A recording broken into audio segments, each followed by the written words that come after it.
সব ব্যবস্থা হয়ে গেছে। তুমি ডাক্তারকে বলো আমি টাকা নিয়ে আসতেছি। আলহামদুলিল্লাহ।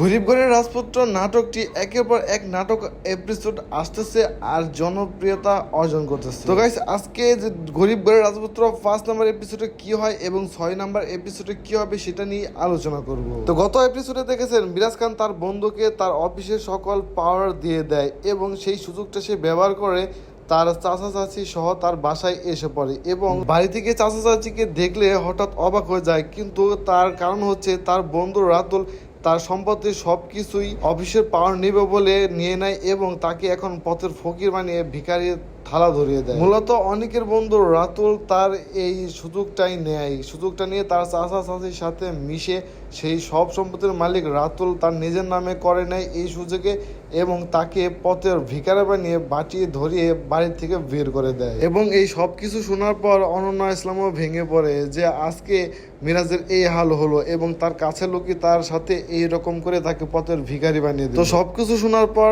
মিরাজ সিদ্ধান্ত নেয় যে সে এখন থেকে বস্তিতেই থাকবে এবং এখান থেকে হয়তো নতুন একটা কিছু শুরু করবে। এরপর তার মনে পড়ে যে তার তো একটা রেস্টুরেন্ট কিনা ছিল যেখানে অনন্যা ইসলামকে অপমান করেছিল।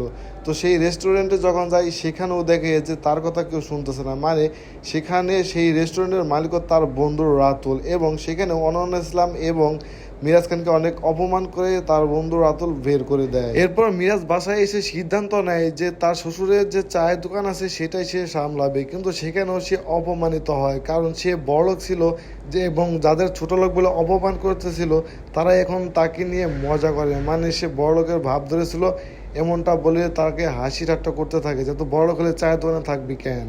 তো এরপর মিরাজ খান চাকরির জন্য বিভিন্ন অফিসে গিয়ে ঘোরাফেরা করে কিন্তু কোথাও কোনো নিয়োগ নেই এবং কোথাও কোনো চাকরি পায় না। এরপর মন খারাপ করে বসে থাকে। এরপর যখন একটা রেস্টুরেন্টে খেতে যায়, খাওয়ার পর বিল দিতে যায়, তখন দেখে যে তার কার্ডের মধ্যে টাকা নেই এবং তখনও সেখানের কার্ড স্টাফ তাকে অনেক অপমান করে। এরই মাঝে তার বৃষ্টি নামক ক্যারেক্টার আফিনার রূপে এসে পড়ে, যে মেয়েটা কিনা মিরাজকে পছন্দ করতো কিন্তু মিরাজ খান তাকে পাত্তা দিত না, বাট তারপরও মিরাজকে ভালোবাসে। তো তারপরে মিরাজের সাথে কি কি হয়েছে এবং কেন এখন বর্তমান সে ফকির সেই সব কিছু সেই মেয়েটিকে খুলে বলে এবং সেই সব কিছু শোনার পর বলে যে তুমি তো ভালো বিজনেসম্যান এবং আইডিয়াও তোমার ভালো আছে আমার বাবার মতো, তো আমার বাবার কার্ড নাও এবং আমার বাবার সাথে কথা বলে আমি তোমাকে একটা ব্যবস্থা করে দেবো।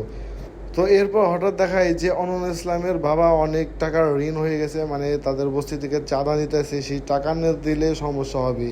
তো এরপরে সেই বৃষ্টি নামক ক্যারেক্টার মেয়েটির বাবার সাথে দেখা করতে চায় মিরাজ খান। তো সেখানে তার বাবা বলে যে আমার মেয়ে আমার কাছে সব কিছু বলে যে তোমাকে পছন্দ করতো এবং তোমার অপেক্ষায় এখনও আছে, তুমি আমার মেয়েকে বিয়ে করো, আমার সব সম্পত্তি আমি তোমাদের দিয়ে দেবো।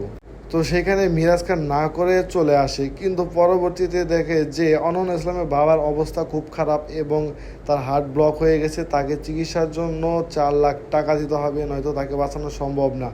তো এরপর অনেক মিরাজ যায় তার চাচা চাচি এবং তার বন্ধু রাতুলের কাছে, কিন্তু সেখানেও তাকে অপমান করে বের করে দেওয়া হয়, তাকে একটা টাকাও দেওয়া হয় না। তো এরপরে সে তার সেই বৃষ্টি নামক ক্যারেক্টার আফিনা রূপের বাবাকে ফোন দেয় এবং বিয়ের জন্য রাজি হয়ে যায়। মানে পরবর্তী এপিসোডে দেখা যাবে যে মিরাজ খান বিয়ে করে আফিনা রূপকে।